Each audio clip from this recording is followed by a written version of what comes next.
खाद्य नागरिक आपूर्ति एवं उपभोक्ता मामलात के इस मांग पर बोलने का अवसर प्रदान किया, इसके लिए आपको बहुत बहुत धन्यवाद।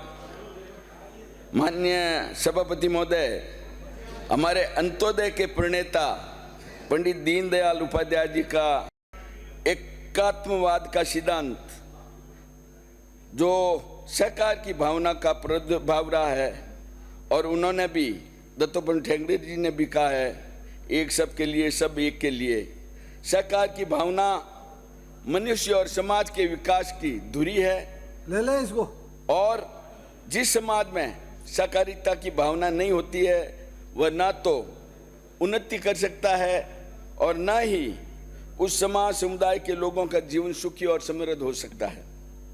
सहकारिता आंदोलन का ध्येय किसानों, श्रमिकों, कारीगरों, लघु व्यवसायियों तथा विविध स्तरों पर उत्पादक गतिविधियों में संलग्न जनसाधारण को बिचौलियों के शोषण से मुक्त कराने हेतु उनकी पारस्परिक सहयोग पर आधारित सामूहिक आर्थिक गतिविधियों को प्रोत्साहित कर उनके श्रम एवं उत्पाद का उचित मूल्य उपलब्ध करवाना। इसके माध्यम से एक शोषण मुक्त, स्वावलंबी एवं सशक्त आर्थिक एवं सामाजिक व्यवस्था करना है, ताकि प्रदेश की सर्वोत्तोन्मुखी प्रगति सुनिश्चित की जा सके। इसके लिए हमारे देश के प्रधानमंत्री नरेंद्र भाई मोदी ने जो पहले कृषि सहकारिता कृषि कल्याण मंत्रालय था, उसमें सहकारिता मंत्रालय को 6 जुलाई 2021 को स्वतंत्र मंत्रालय घोषित कर हमारे गृह मंत्री अमित शाह जी को इस मंत्रालय की कमान सौंपी। तब सहकारिता विभाग का देश की जनता को कुछ एहसास हुआ एवं देश में सहकार से समृद्धि लाने के जो 45 बिंदु हैं, उन बिंदुओं पर उन्होंने कार्य प्रारंभ किया। इसी के साथ 45 बिंदुओं को ध्यान में रखते हुए हमारे प्रदेश के मुख्यमंत्री भजनलाल जी शर्मा एवं हमारे सहकारिता मंत्री गौतम जी दत्त ने भी सहकारिता में नए आयाम स्थापित किए तथा इस वित्तीय वर्ष में सर्वस्पर्शी, समावेशी, सर्वजन हिताय, सर्व कल्याणकारी इस बजट में इन्होंने बहुत सारी सहकारिता में सौगातें दी है।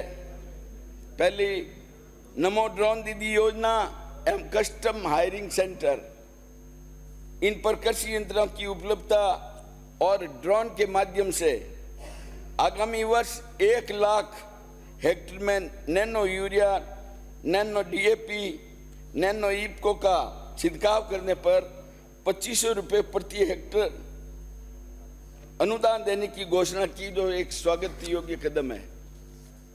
साथ के साथ भूमिहीन कृषि श्रमिकों को और उनकी कार्य कुशलता बढ़ाने हेतु 1 लाख भूमिहीन कृषि श्रमिकों को 5000 लागत तक के कृषि यंत्र एवं उपकरण उपलब्ध करवाने की भी घोषणा की। प्रधानमंत्री जी ने किसानों को संबल प्रदान करने के लिए उनकी केसीसी सीमा 3 लाख से बढ़ाकर 5 लाख तक की करने की घोषणा का हम स्वागत करते हैं।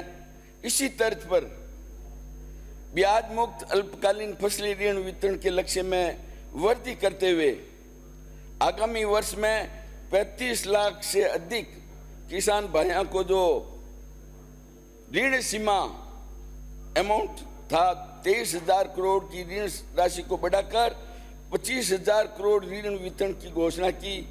इस हेतु बजट में करीब 768 करोड़ रुपए ब्याज अनुदान पर व्यय किए जाएंगे। इस बजट में गोपाल क्रेडिट कार्ड योजना हमारी सरकार ने प्रारंभ की है। आगामी वर्ष में संख्या बढ़ाकर 2.5 लाख गोपालक परिवारों को ब्याज मुक्त ऋण दिया जाएगा, जिस पर 150 करोड़ रुपए का अनुदान दिया जाना तय है। दीर्घकालीन सहकारी कृषि एवं अकृषि सेक्टर हेतु 400 करोड़ रुपए के ऋण पर 5% ब्याज अनुदान दिए जाने की भी घोषणा की है तथा इस वर्ष इंटरनेशनल ईयर ऑफ कोऑपरेटिव के रूप में मनाया जा रहा है।